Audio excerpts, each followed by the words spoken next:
Hi, good morning, everyone.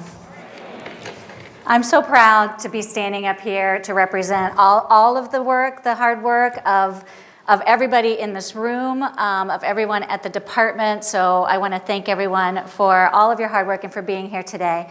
A few announcements. One that's probably going to make you very happy is that today we're going to rearrange the schedule in the afternoon just a little bit, okay? So the peer networking is actually going to take place from 2:40 until 3:30. I know that you all can do your happy. And so what we want to make sure is that you go to those sessions, and our national speakers, we've encouraged them to visit those peer networking sessions. So we look forward to seeing you all there. I was able to make it around yesterday to some of those. Also, the certificates of attendance will be handed out at those sessions, so make sure you go there to get those. We will not be mailing those out. And then if you had to leave early yesterday, there's a table in the lobby here to get your certificate, your adjusted certificate. Also, quickly, I'd like to acknowledge the amazing literacy team that's sitting here in front of me, who worked tirelessly to organize the Literacy Academy. So would you all stand up? They're all sitting at this table right here. And can we thank them? Thank you. Also, we have a lot of ODE staff in the room, and I'd like you to stand and thank them for their volunteering for these 2 days. We have our regional early literacy specialists, our SST state support team directors, and staff that I'd also like to thank. And especially all of you that are doing the hard work every single day with our children in Ohio across the state, birth through grade 12. Very, very proud of all of the work that you are all doing and the open minds that you have to increase literacy achievement for all students. Lastly, I want to have, if any of the educators that are in the video are here, I'd like to have them stand so we can thank them. There we go. For being brave to be in the video. And Terry Grimm for putting those videos together. Thank you so much. All right. So did it do something? Oh, it did something. Okay. In the video, we heard a couple statements, and some of them were thinking about and focusing on what's best for kids, what research is telling us and how we are listening to that research, how we're building systems, how our educators are collaborating, progress monitoring, I heard, examining data, a vision for success for all students, a shared understanding of over-literacy, a common framework about what literacy instruction looks like, and then lastly, I heard the term in there about a mindset shift. And when I think about that, I put one slide in here. I only have 2 slides for you guys today, and if anybody that knows me, that's pretty rare that there's only 2 slides. But this one, it looks at some change factors. So you're looking at the slide. I'm going to do the unconventional literacy and go from your left to right. But when we look at this slide and we think about what the change factors are, achievement and motivation is our goal. It's all of our goals, right? It's the goal of the department. It's the goal of our state support teams and our educational service centers. It's the goal of each and every one of your districts, and when we think about in our communities. So in order to achieve that goal, there are different factors that I'd like you to think about, and I think you have been thinking about them based on what I saw in the networking sessions yesterday. The direct factors are what is happening in the classroom, right? So it is the whole class instruction that's happening, it's the differentiation that's happening, and it's the interventions. And here the authors are talking about interventions not as like tier 2, tier 3 intervention, but intervention as far as what are we doing with our students, with all students. Other factors would be our enabling factors, and those are the things that I heard our districts talk about yesterday. And those are, what are the assessments that we're using? Are they the right assessments? Are they telling us what we need to know? And really, I've heard a lot of conversation about critically examining those types of tools. Also, the materials that we're using. So what are high-quality curriculum instructional materials? Do we have them? Do we have what we need in order to meet the needs of the learners and what the data is telling us? Vertical articulation across grade levels, And then scheduling. So scheduling came up on your charts yesterday in 2 places. In the places that things are your strengths, and then also in your areas of our opportunities for growth. And scheduling is something that sometimes we have control over, right? Classroom teachers have control over that scheduling in their classroom, but building leadership have that control over scheduling as far as how can teachers get together and work together. And then your specialists, and tapping into your specialists and how we are using all of our strengths in order to meet the needs of all of our children in Ohio. And then lastly, change factors at the top are these administrative support and coaching and collaboration. And so you've heard a lot about systems, and in the video, I think Jeremy from Lancaster talked about building the system, and I think Aaron Bowie did as well from Canton City. And how does the system support our educators to be effective in implementing evidence-based strategies in those classrooms? So looking at this all together, it all comes together into the one goal of achievement and motivation. But as you go through the sessions today, I want to encourage you to think about those as you're sitting in there. So what are the materials that we have, and how can we critically think about and look at what we're doing across our state to meet all of our students' needs? A mindset shift was one of the other comments that was made that really stuck out with me, and I'm going to call out Fairport Harbor exempted. Are you here? Where are you? They're probably not going to say no, we're not here. But anyways, on their chart yesterday, their strengths were open to new strategies, having a common plan, and being team players. And then they listed their opportunities for growth. So the other things that we all need to think about as adults, and myself included, is where am I in my thinking? And am I open enough to think about something that I don't really know a lot about in order to meet the needs of all of my learners? I know a lot, and all of us know a lot, and I know that what I knew 20 years ago is very different than what I know now, and I often think, oh, if I knew everything that I know now, all of those kids that I taught 20 years ago would be maybe a little bit better.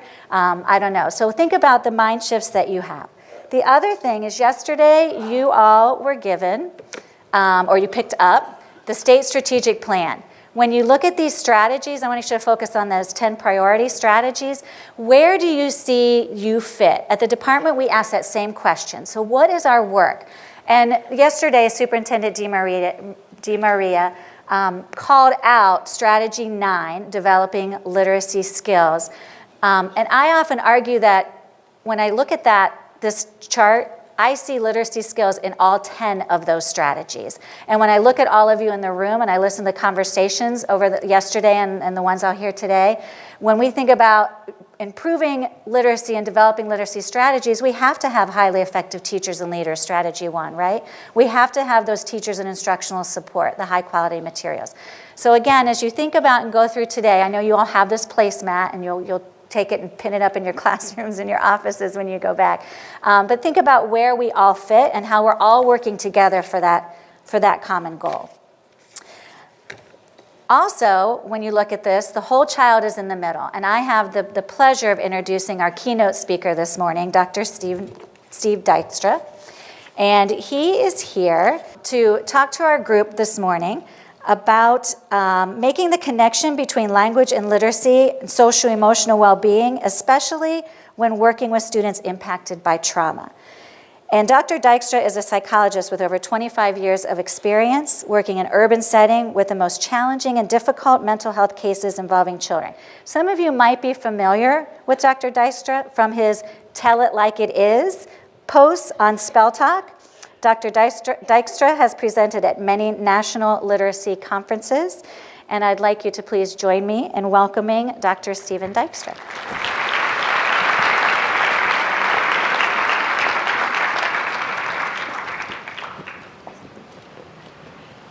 Thank you. Very good. Thank you all for being here today. This is heady stuff, to stand up here on a podium a little higher than all the rest of you and look out over a room full of people who are all looking back at you and appear to be paying attention is heady stuff. And it gives me an opportunity to talk about something I'm passionate about, which is the well-being of children and what goes into that well-being, how we assure their well-being, how we understand the difference between what it is that happens and what the differences are and what we understand about the differences between a child where things seem to turn out and a child where things seem to not turn out.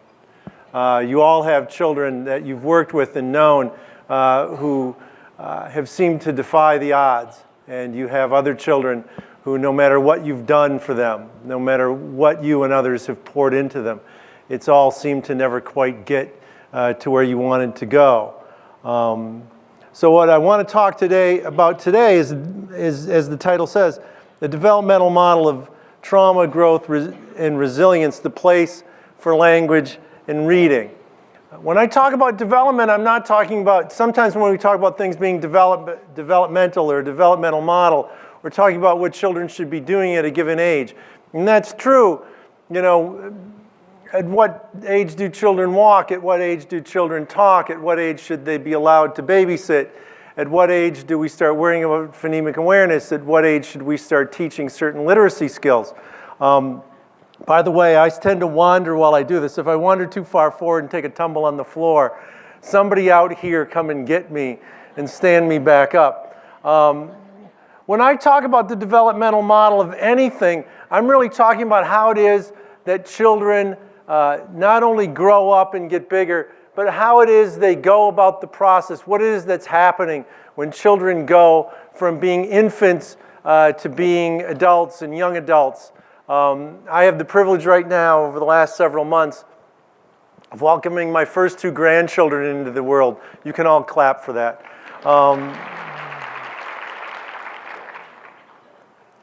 One of the things I knew when my children were young was that I wanted to be a grandfather, because then I didn't have to do all that other crap. And it's every bit as wonderful as I expected it to be. But I get to watch children. I get to watch children who are very near and dear to me grow and develop and change very, very rapidly, and it's an opportunity to reflect on some of these things. For those of you who are old enough like me, you may remember this line from a song by Dan Fogelberg. In the passage from the cradle to the grave, we are born madly dancing. Take a moment and have a sense of that dance, the miracle it is that anybody makes it from A to B and is successful, and why that is. What is it that drives some people forward successfully and trips other people up? Why is it that some children turn out and others do not in the way that we would hope? So I'm going to offer you a very simple model of development, a model that I think is simple and brings us back to the real fundamentals. This is very parallel to the stuff you would have gotten way back when in college and graduate school, when they talked about developmental stages and Piaget and Freud and Erikson. I said Freud, you know, I mean, nobody says Freud anymore, so that's kind of a stunning moment. The basic, the first root, the core fundamental of human development is safety and security. And I don't mean just having your doors locked or being sure there's something to eat, but I mean what infants get, the fundamental basic root thing that infants get from being loved and held and cared for and talked to. What happens when you have that urge? All of us, the room is predominantly women, which is good because I'll be able to get into a bathroom really easily the whole time that I'm here. But that urge that we have when we hold a child, to hold them a certain distance from our face and to stare into their eyes and to make noises and to look at them and to connect. And what happens when you connect with an infant that way, that it provides them with a fundamental, absolutely essential sense of safety and security in the world, that the world is connected to that child, that the world cares about that child, that the world is going to care for and keep that child safe, that that child is going to be loved and needed. The notion that infants needed to be loved, that they needed to be more than just fed and watered and changed and kept warm. That idea, the certainty of that idea, is only about 60 years old. Before that, it was absolutely certain to people who worked with children that all they really needed was to be fed and watered and changed and kept warm, and don't let animals eat them, and they'll be fine. And through a series of natural and artificial experiments, we found out that that's absolutely not true. The children who are not loved and cared for, the children who do not have that essential attachment to an adult who is bonded to them, suffer enormously. In my field, working with children who have been traumatized and tortured, we have an actual special diagnosis, reactive attachment disorder, for children who have suffered the most profound loss, and that is the failure to ever have that significant attachment and bonding. So when I talk about safety and security, that's what I'm talking about. Fortunately, most of our children get that. Even children from the most derelict backgrounds tend to get that. It can be eroded later, and we're going to talk more about that. The second fundamental of development is language. Language, of which reading and the ability to read and write is the pinnacle. Stop and think for a minute about the miracle that is reading and writing, the way it is built artificially on top of an evolved phenomenon of oral language. You know, oral language is highly evolved. You have parts of your brain that are dedicated to oral language. Reading and writing are sort of added in later. We talk about reading centers in the brain. There are no reading centers in the brain. There are parts of our brain that we use effectively to read, but they are not evolved for reading. Our brains did not evolve that much in the last several hundred years when people first started to read in large numbers, to have developed true reading centers in our brain. But reading is so deeply rooted in language, and this fundamental of development, this essential thing that makes us human, the ability to engage in oral language, that once reading is developed, it becomes automatic. It becomes essential. You can't look at that sign, even though the word is on its side, and not read the word Ohio. It's humanly impossible, because part of your brain has been built up and triggered and trained to read. And I could put any word in front of you, and if it was in a language you knew and in an alphabet with which you were familiar, you would read it. You could not look at it and not read it. Because reading and writing are the pinnacle of language, and language is an essential element of human development. It's at the core of who we are as human beings. How many of you remember when your children spoke their first word? How many of you remember what that word was? I have no idea what my children's first word was. It's all a blur. A woman once told me that her child first spoke at the age of 6 months. I thought, you're full of shit. I didn't say that to her. And then she said, and her first word was flamingo. And then I knew she was full of shit. But we're so excited about our children's first word because we recognize that language connects them to the rest of the world. It connects them to us, and it connects them to other people. If you've ever been around a child who doesn't speak, or doesn't seem to want to speak, or doesn't seem to be connected to people through language, it's terrifying. You immediately begin to wonder, what is the destiny of this child? Where will this child end up? And the third fundamental of human development is relationships. Relationships. Your children are born into a world in which they don't know, as a friend of mine, Noel Cook, says. He comes from a family of 12 children, so he knows something about children. He says, you know, when babies are born, they don't know their own hand is their own hand. You know, they sort of wave it around and it passes in front of their face and they scream because, you know, something is happening. They don't know they're doing that, but they learn. And then they learn to recognize, as my grandson is learning to recognize now, that there are different things in the world, and some of them are people, and some of them are not. And the people are special. The people are different than the other things. They are more interesting in some ways. And not yet 5 months of age, He stares into his mother's face. He watches people eat. He watches our hands move. He reaches for things. He reaches for people. He is more interested in the people around him than in the things around him, because his brain is recognizing that human beings are special to other human beings. If you've ever been around a child who lacks that, it's terrifying. There's a neurological basis to all of this. Now, I should say that I gave this talk a couple of years ago in South Carolina, and I was giving the closing address at a day-long conference. And the opening address had been given by Marianne Wolfe. And it was very exciting because if you've ever seen Marianne Wolfe speak, it's extraordinary. It's a show. It's a performance. She's spectacular. She's unbelievably brilliant. And Marianne stuck around for the whole day, and she was sitting in the front row. And if you don't know who Marianne Wolfe is, she's one of the foremost neuroscientists in the world. And this slide came up that said neurological basis. I looked down to the left where Marianne was sitting, and I said, Marianne, cover your eyes. Because there was no way that I could talk about the neurology of anything in Marianne's presence and not run the risk of being wildly oversimplified.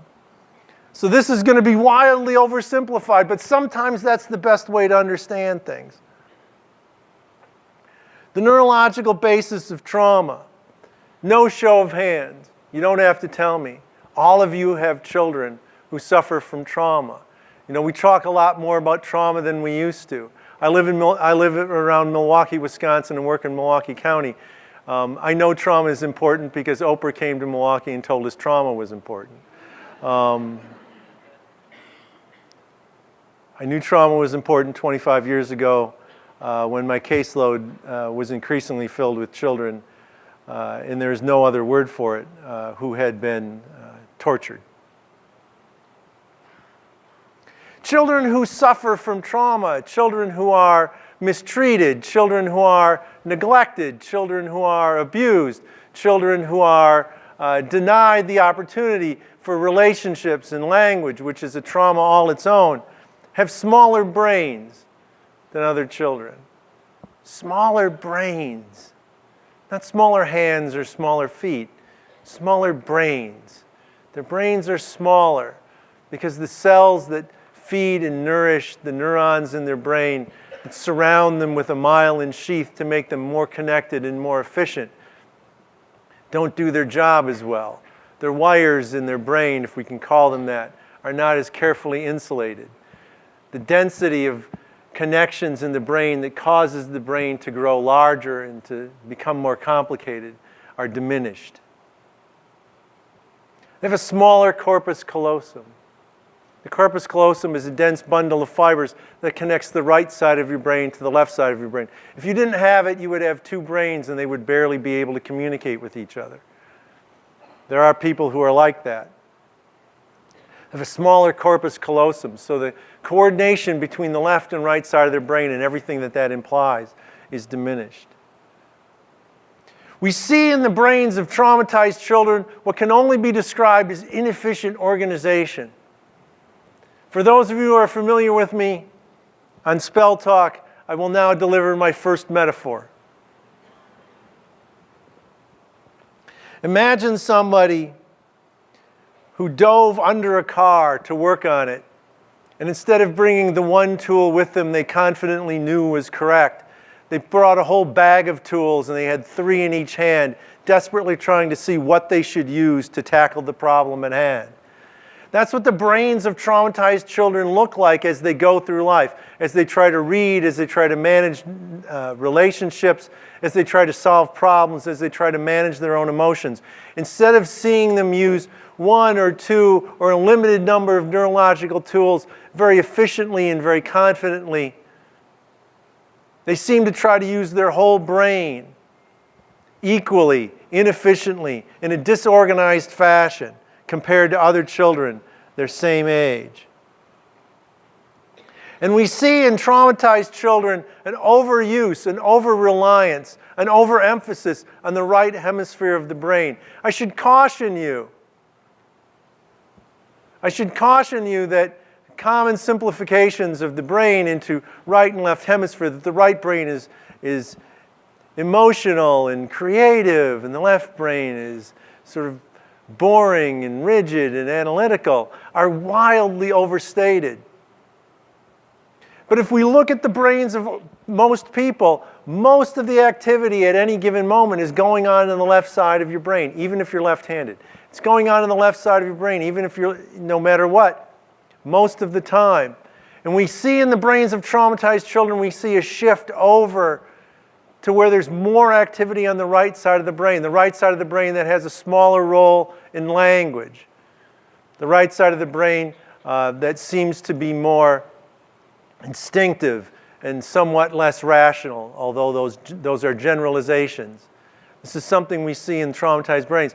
If we look at the brains of ordinary people who have developed well and developed healthily, and we look at that line down the middle of your brain, as it reaches the front of your head, it often and typically dips to the right just slightly, because over the course of your life, you've used the left side of your brain more, so the left side of your brain has grown bigger, more connected, it's got more mass, and it's sort of elbowing the right side out. For those of you who share a closet with a spouse or a partner, this is the process of simply having more clothes than them. And so, little by little, more of the closet goes to you. More of the closet in your head goes to the left side of your brain over the course of your life. But if you are traumatized, that difference is reduced.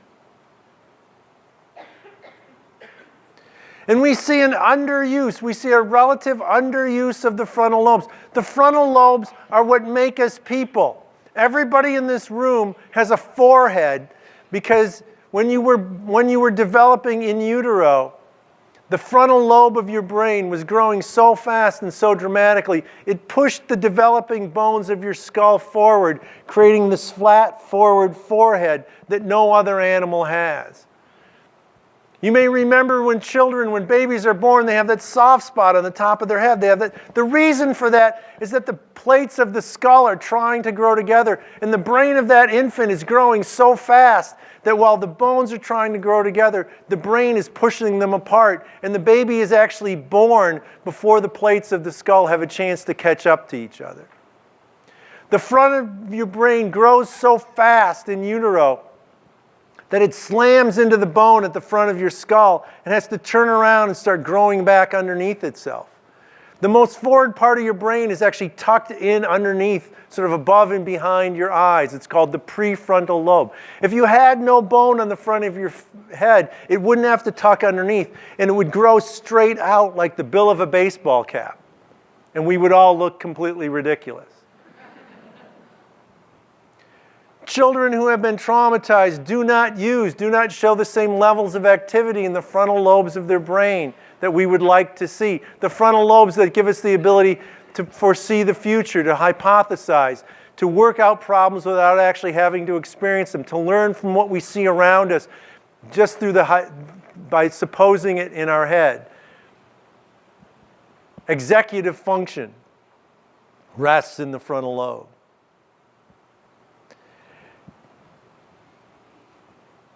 All of these things reflect deeply evolved needs. Trauma interferes with these deeply evolved needs. Trauma strikes at the heart of what human beings are and undermines the essential nature of ourselves. The neurological basis for language.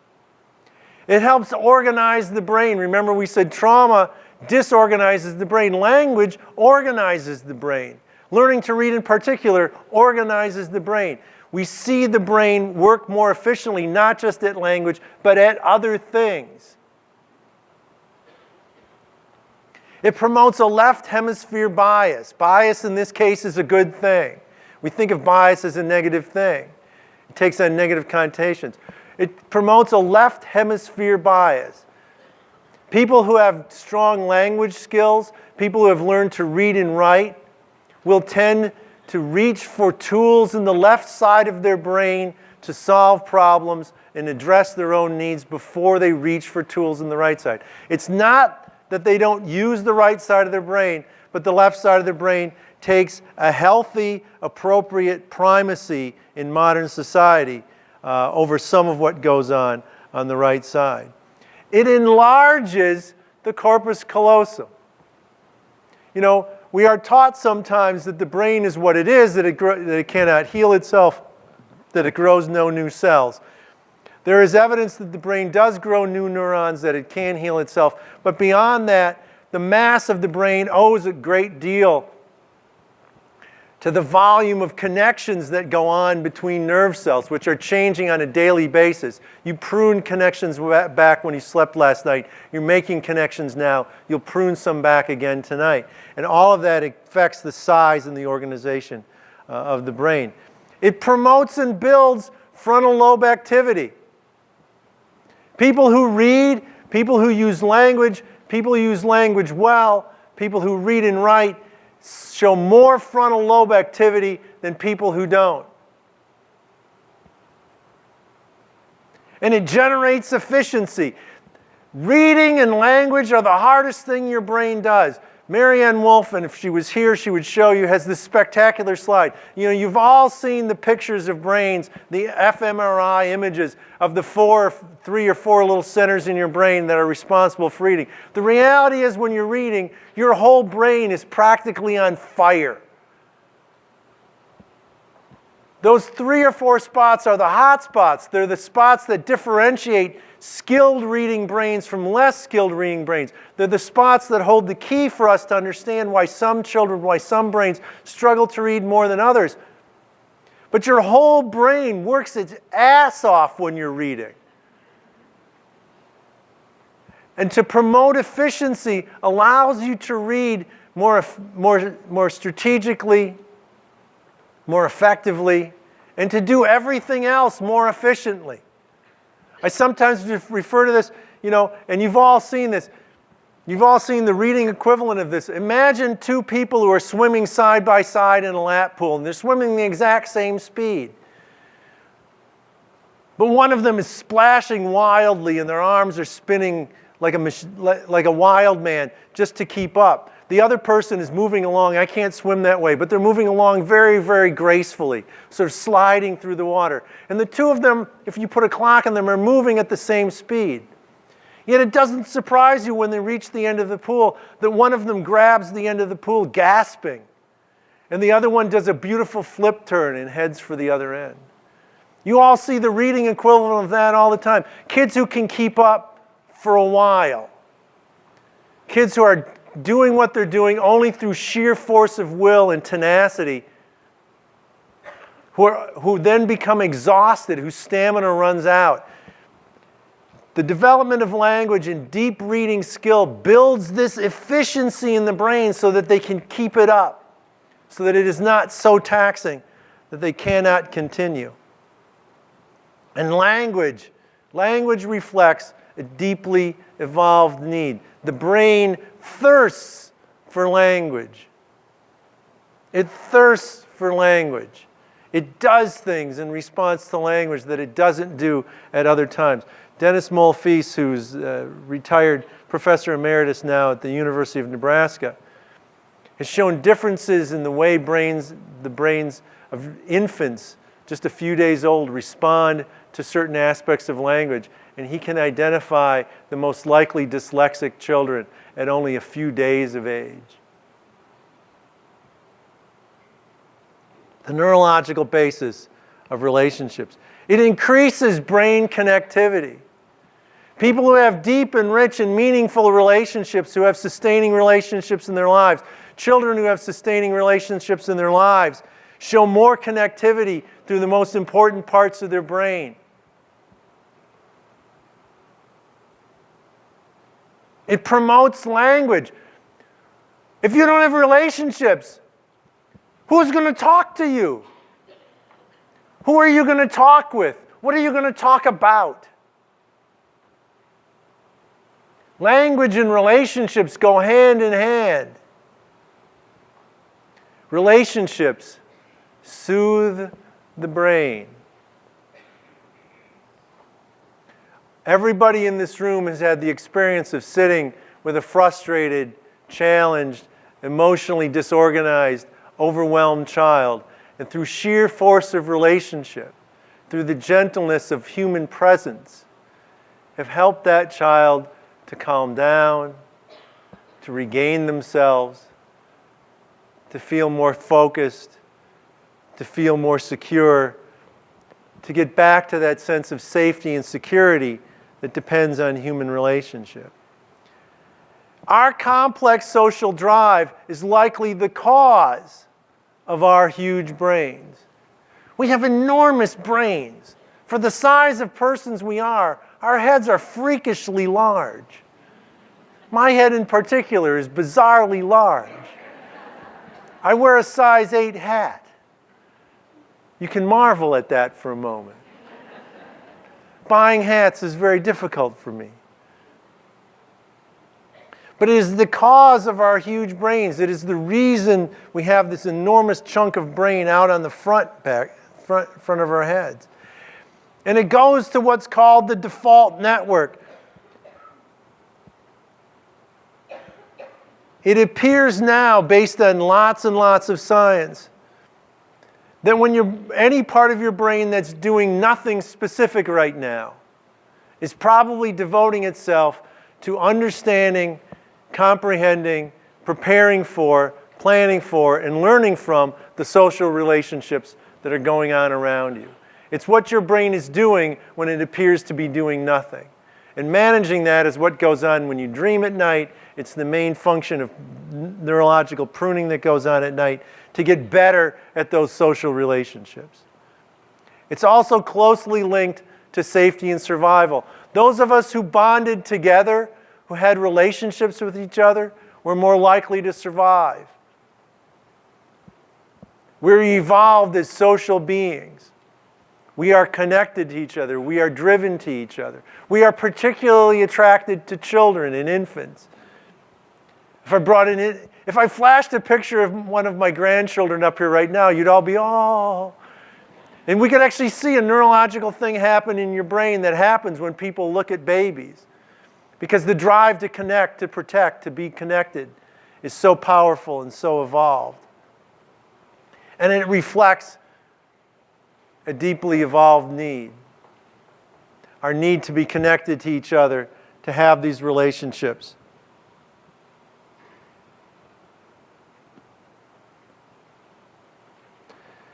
This is a quote I found from a neuroscientist named Matthew Lieberman. Evolution has made a bet that the best thing for our brain to do in any spare moment is to get ready for what comes next in social terms.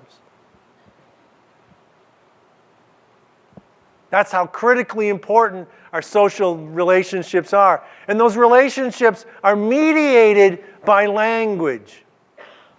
Our ability to have complex relationships is intimately interwoven with the importance of language and reading, as I'll lay out for you in a moment. What I'm going to show to you now is a slide as complex as I can make it, because I am not a PowerPoint genius. If I was better at this or I had better graphic skills, this would all be much more dramatic and prettier, and there would be better animations. But please bear with me. I'm going to give you a model for what I think happens, what I believe the science tells us happens in the lives of children who grow up well, what it is that we're trying to do for children and what they're trying to do for themselves. The foundation of everything, as I said before, is safety and security. Most children get safety and security, but it can be undermined later. It can be undermined later by unsafe experiences, by trauma, and by when other things in their life don't go well. You know, when you're 2 or 3 years old, you think life is hunky-dory and nothing could ever go wrong. And then you find out that things do go wrong. And how you survive that and how you cope with that has a lot to do with the way the rest of your life is going to play out.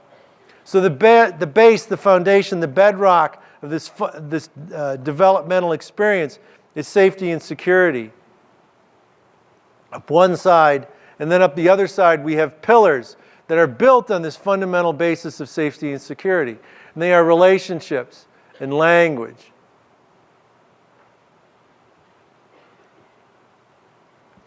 Let me stop for a minute and tell you a story. There was a young man, who I will call Paul. When I started telling his story a number of years ago, I dubbed him Paul. Paul tells us about the importance of relationships in human life. Paul was about 12 years old when I first met him. He'd come to stay at our inpatient psychiatric hospital where I was working for a while in Milwaukee County. He was there because a boy at school had teased and tormented him beyond what he could tolerate. And though the boy was bigger and stronger than him, Paul had more rage than he did. So Paul leaped on the boy. Witnesses said they pulled him off in about 10 or 15 seconds. And in that amount of time, Paul had broken every bone in the child's face. When I worked with Paul, I was in a room with him. We were playing we were shooting billiards, we were shooting pool. And I wasn't sure if he trusted me yet. And when I turned around, I figured out he didn't trust me. Because as I turned around after missing a shot to tell him it was his turn, he swung the butt end of a pool cue at my head and missed by the smallest bit. I could feel the breeze as the butt end of this pool cue went by me. And I looked, and he was between me and the doorway. So I couldn't get out easily, so I did what any rational human being would do. I looked at him, I said, "Your shot." He looked at me thinking I was going to do something else as my knees shook a little bit in my pants. And that, to a certain extent, was the start of a relationship that became very special to me. After he got discharged, I didn't see him for a couple of years. And then one day I saw him in our children's detention center. I was over there seeing somebody else, and Paul walked by the window of the room that I was in. He was very recognizable. He had some features that were quite unique. And I recognized him even though he was a couple of years older. I came back the next day and I got him out of his room, his cell. I said, "Do you remember me?" And he was insulted. He said, "Of course I remember you." I said, "Why are you here? What happened?" And he looked at me just dead flat, no emotion. And he said, "I found my mother and father." And my blood ran cold, and I felt like I might pass out. Because the last time I had seen Paul, the one thing I knew about him was that the only thing he wanted in the world, the only thing he was sure he wanted to do in the future, the only thing he was absolutely certain he would accomplish at some point in his life, is that he would find his mother and father and he would kill them. So the fact that he had found his mother and father terrified me. And I gathered myself and I asked him to tell me what had happened. He was living in a foster home. And just so happened that not far from the foster home, their parental rights had been terminated long ago. He noticed them in the area. And he figured out what house they lived in. And one night he gathered up his few things from the foster home and he snuck out. He went to the door and he knocked. And they let him in because they had no idea why he was there. And he got to know them over several days and he learned their routine. And one night as they slept, he went to the kitchen and he got the biggest knife he could find. And he walked around their bed as they slept, probably drunk, deciding what he was going to do. Which one would he stab first? If he stabbed his mother first, she would be easy to kill. But his father would probably wake up, and his father was a big man, and he wasn't sure if he could kill his father once his father had woken up. He could stab his father first, but his father would not be likely to die with one stab. And the phone on the nightstand next to the bed was on his mother's side of the bed. So if he stabbed his father several times, he was sure he could kill him, but he was also sure that his mother would wake up in the midst of that and probably get to the phone. So he paced around the bed for a while, deciding what he was going to do. And he put the knife down. He went outside. He walked 7 blocks to the District 4 police station in Milwaukee, and he turned himself in as a missing person.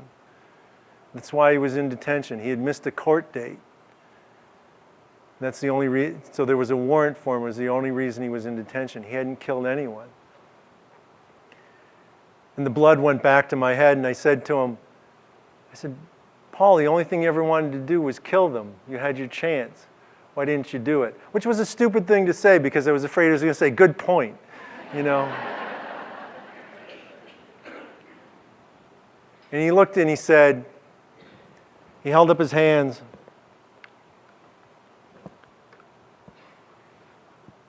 He said there were 8 people in the world that if he killed his parents, he would be letting them down. And he named them. 8 specific people. He was 14 years old, and he could come up with 8 people, in spite of the tragedy of his life, that were enough to keep him from doing this terrible thing. The first one was Dennis Kozel, his child psychiatrist in Milwaukee, a good friend of mine. The second was me. You're going to clap for me later because you're polite, but I want you to know, no matter what you do or say to me, nobody will ever pay me a higher honor than a child who didn't kill 2 people, in part because of a relationship I had had with him 2 years earlier. Now brace yourself. The other 6 people were all teachers.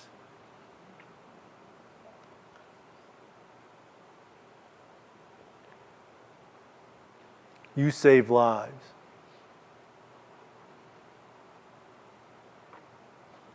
Relationships and language are closely linked to each other. Language helps us have relationships. Relationships give us a context for language.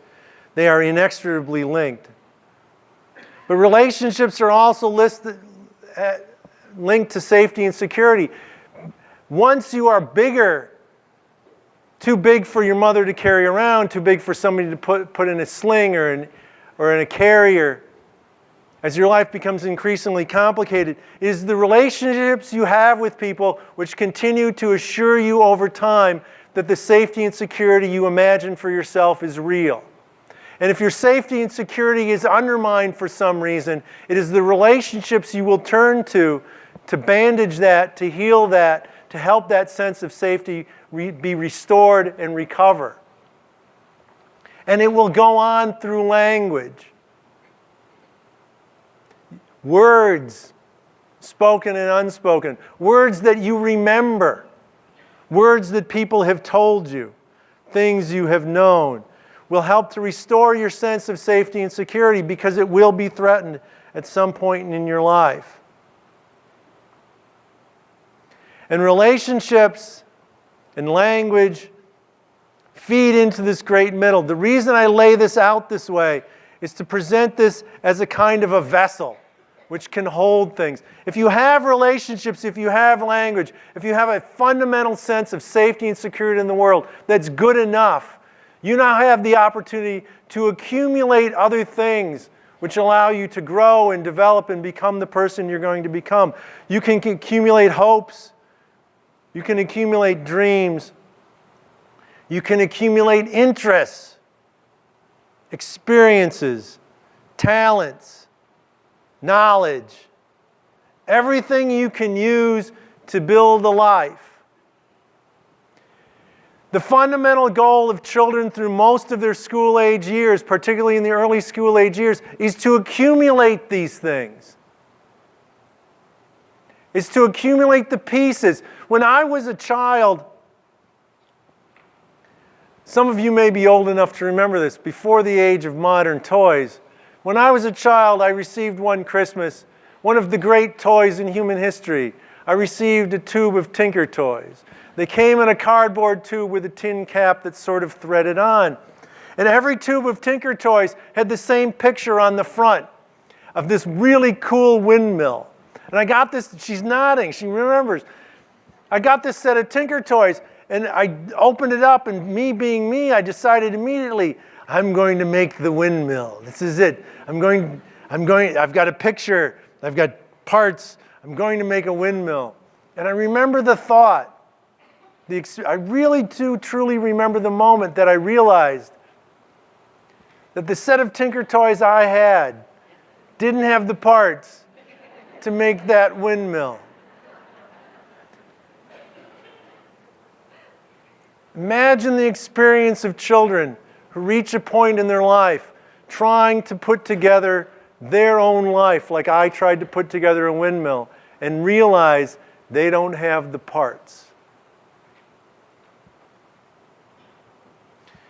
Reading is a technology which expands the evolved basis of language beyond the immediate environment, lets it reach other times, places, and people. It allows us to be in relationship with people we have never met, to consider the motivations of characters who never existed except on paper, to learn about places and things we have never seen, and to exercise the deepest mental skills, and this is the important part, at our own pace, in our own time, according to our own needs. You're all listening to me right now or engaged in a language of experience, but you have to do it right now. It has to go on now. Reading is a technology, if this was all written down, that you could read my words whenever you felt like it, whenever was the best time for you. You could reread it. You could consider it again. You could lay it alongside other things. You could take it at your own pace. Right now, you have to go at my pace. When you're reading, you can go at your own pace. It's an extraordinary thing that allows you to fit language and relationships. When you grow up, how many of you have ever asked a child, what do you want to be when you grow up? Everybody's asked a child that question. You know, if you ask a 5 or 6-year-old that question, what do you want to be when you grow up? They can say anything they want. A friend of mine recently asked his 5-year-old granddaughter, what do you want to be when you grow up? She said, I want to be a mermaid. He said, good for you. I asked a little boy one time, 7 years old, I was working with, what do you want to do when you grow up? He says, I want to be LeBron James. I didn't have the heart to tell him, the job is already taken. I also didn't have the heart to tell him, son, at 7, you are literally the worst 7-year-old basketball player I've ever seen in my life. But at 7, it doesn't matter. At 7, you can suck at math and still say you want to be an astronaut. Fine, great, cool. You can be afraid of blood and say you want to be a surgeon. Good luck with that. That's how it works when you're 5. That's not how it works when you're 15. When you're 15 and I ask you what you want to do with your life, that's the 15-year-old version of what do you want to do when you grow up. Or more importantly, when you ask yourself, because that's what kids do when they hit adolescence. You know, for all of our concern about adolescence, getting hairy and smelly and sex crazed and body parts changing, all of which, you know, is a true nightmare. But for all of our concern about that, the real thing that happens in adolescence is that brain turns on in a way it's never been turned on before, and it looks into the future in a way it's never been able to do before. And this is the key. It looks into the future at the same time it looks into the past. And the answer it gets, and it starts to ask itself, where am I going to be? What's my life going to be like? And the answer it gives for its future has to fit its past. That boy can't say, I'm going to be LeBron James anymore. If you suck at math, you can't say you're going to be an astronaut. If your life hasn't given you the things you need to build a life, it's hard to give yourself an answer. The only answer that really matters at that age, by the way, is I don't know, but I think it'll be pretty good. If you can't give yourself that answer, it's a developmental crisis. Where can we intervene in the lives of children? What can we do? How can we help all of this to come out better instead of come out worse? Most kids begin with adequate safety and security, though some are damaged by trauma later. Reactive attachment disorder is, thank God, a rare diagnosis outside of certain Russian and Romanian orphanages. Most kids begin with adequate safety and security. There's some are damaged later by trauma and loss. We can reduce trauma, we can build resilience, but how do we do that? Relationships are difficult to promote directly. Quality is more important than quantity. It's more important that you have 1 or 2 really good, close relationships than that you have an abundance of shallow relationships. One of the things that worries me about the advent of social media is it drives us towards a large number of shallow relationships. as opposed to a small number of high-quality relationships. Anthropologists, sociologists, and others will tell us you can actually know, truly know, probably no more than about 150 people. It's what we're designed for. It's what we're evolved for. If you lived in a village of up to 150 people, everybody could know everybody else. As you get much beyond that, you start to stretch the limits of people's ability to know each other.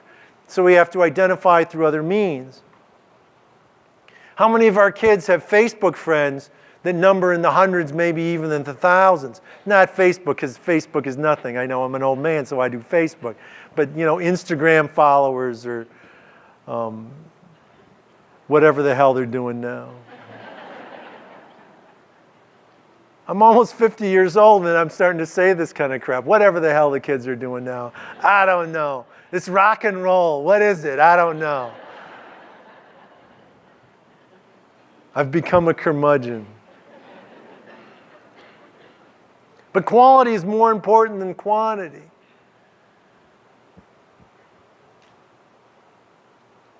Paul didn't kill his parents because of 8 high-quality relationships that meant everything to him. Meant everything to him, relationships with people he had not seen in years. That's how important it was.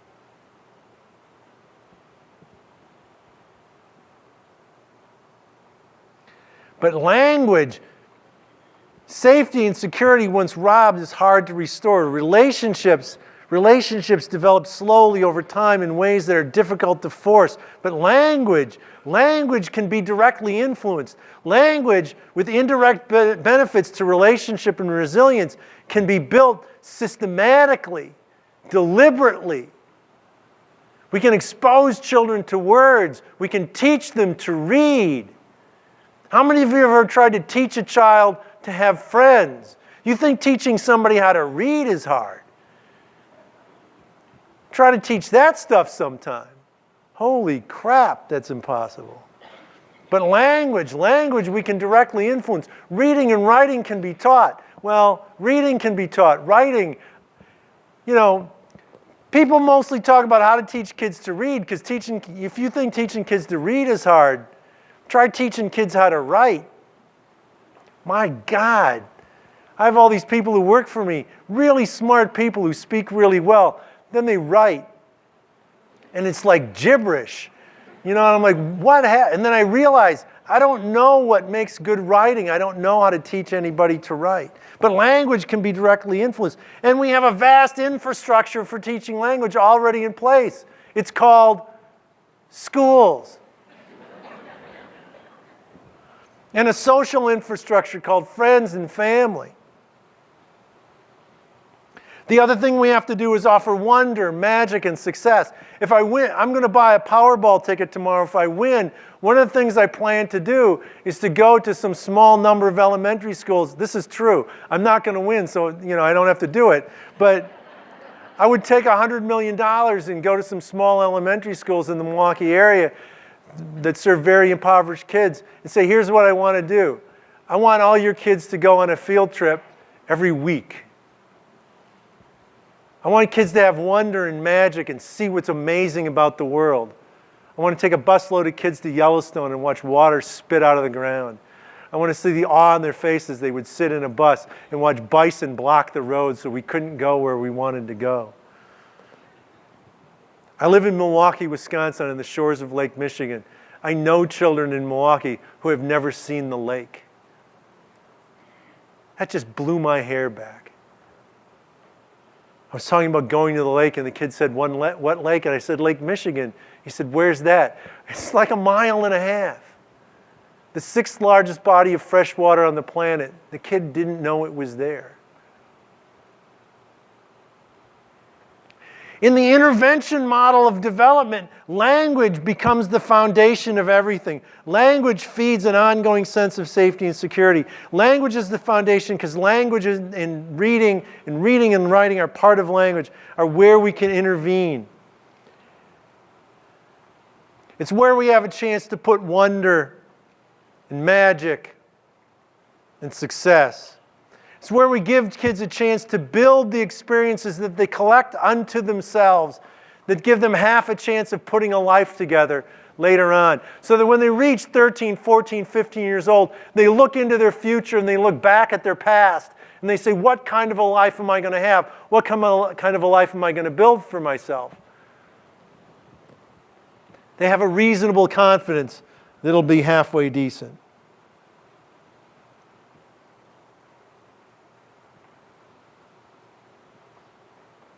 Anybody in this room know who Don Meichenbaum is? You all know, you just don't know you know. Well, maybe you don't all know. How many of you have ever heard of cognitive behavioral therapy? Don Meichenbaum invented cognitive behavioral therapy. It's a really interesting story. So he gets to graduate school at the University of Illinois. And as he's learning to do therapy, he keeps thinking about his mother, who would come home from work every day. Both of his parents worked, and he and his brother would come home from school, and his mother would come home. And she'd do all the things that mothers do, and getting dinner together. And as she was doing it, she would narrate her day. She would play this whole thing out. And she'd say, this happened at work. And he said, invariably, it would start. She would talk about somebody at work said this, and what did they think they were talking about? And my boss doesn't know what he's talking about. And she would complain.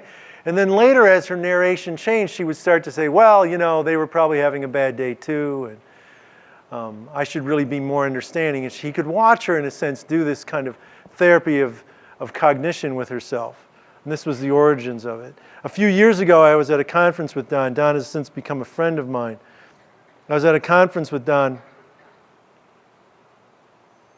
and we were talking about trauma. The whole thing was about trauma, and on Friday, it was a week-long conference. On Friday, he was going to talk about children and trauma. And he stood up to talk about it, and he said, the most important thing you can do for a child who's experienced trauma, and I was sitting on the edge of my seat because while the rest of the week was good, this is why I was really there. The most important thing you can do for a child who's experienced trauma is teach them to read.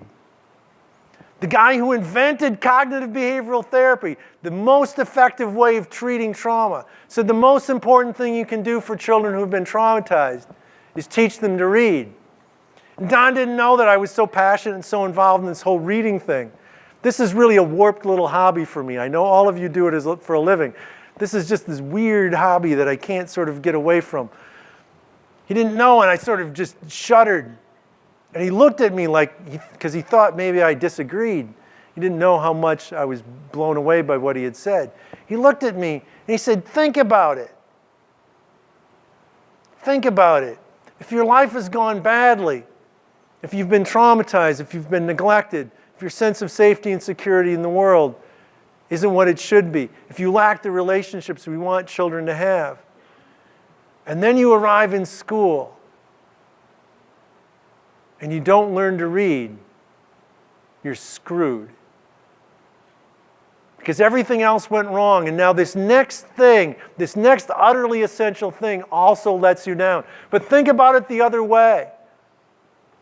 If everything in your life has gone wrong, if life has been tragic for you in ways that are unspeakable, but you come to school, and somehow, some way, you learn to read, school now has half a chance of being an oasis for you.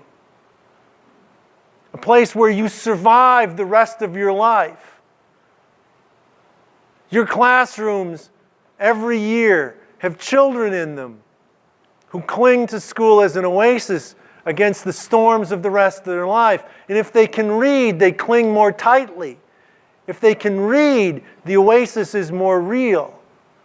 It keeps them alive. It sustains them until a day that they can heal more completely from the trauma they have survived. Reading is the great vaccine. Reading and learning to read well builds and extends language, develops and repairs the brain, builds the default network, fosters resilience, benefits everyone, and harms no one. Improves the odds for every good thing by both building that developmental bucket and then helping to fill it with good things. I want to tell you a story. So years ago when I was still working on the inpatient side, I would come in the morning and you never knew who was going to be there, if there were any new admissions overnight. I came in one day and an 8-year-old girl had been admitted to the unit. And I got to know her and I read about her and I talked to people who knew her. And I won't burden you with the details, but she was the victim for the first 8 years of her life of some of the worst, most horrendous, most vile torture that you could ever imagine. She was 8 years old. She had not attended school. She had not attended school because she was worth too much to her mother to have her home during the day. She could be traded for drugs and for money. So her mother kept her home. Yet as I got to know her, I realized she was brilliant. She had language. She had language somehow that defied all the odds. Beyond that, she could read. She could read beautifully. This girl who had spent day after day after day locked in a room waiting for what was coming next, once spent 3 days chained to a toilet, could read beautifully, better than any 8-year-old I had ever seen. And I knew her for weeks, maybe months, before I found out why that was. While she was not allowed to go to school, her brother, who was 2 years older, was. And since he had begun school, since he had started school in kindergarten and was now 10 years old, every day that he came home from school, knowing what his sister had endured during the day, when he would be put into the same room with her and locked in the room while mother did whatever mother did, he would go into that room with books he had brought from school, with materials and worksheets he had spirited away from his classroom to bring home. And to the best of his ability, he would spend all the time from the time he got home till the time he went to bed at night, doing the best he could to teach his sister everything he had learned that day in school. So she could read. And because she could read and because she had language, when she went to foster care, she formed a close bond with her foster mother, who just happened to be a retired teacher. And when she finally started going to school, she could be successful. So that school was not another tragedy, another source of failure in her life. And while she has faced many challenges and many burdens over the course of her life, she will have no intimate relationships. She will have no lasting close relationships. She will live by herself, which is wise. She will never have children, which is wise. But she has friends, and she has coworkers, and she is employed. She actually has a top secret security clearance with the United States military. I know she does because when she applied for it, an FBI agent had to come interview me to help figure out whether this was a wise thing or not. Reading and language and relationships saved her from something which was unimaginable. Language and relationships and reading and what you do save children every day. A teacher told me one time, "You don't understand. I can't take the time to teach them all to read. I have to make sure they have food and winter coats and shoes." I put my hand on hers and I said, "I understand why you do it, and God bless you and thank you for everything you do. But you know, there are other people who will get them food and winter coats and shoes. But there's nobody else who's going to teach them to read except you. So thank you for all you do. Thank you for the lives that you save. Thank you for being willing to be here and to try to get better at things." You know, it is quite a thing for professionals to gather together and make a determined, deliberate, conscious effort to get better at what they do. I give you praise for that. I thank you for that. Thank you for everything you do. You all do something I don't know how to do. I don't know how to teach children to read, but I thank God that you do and that you're trying to get better at it. Thank you for saving the children. Thank you all very much.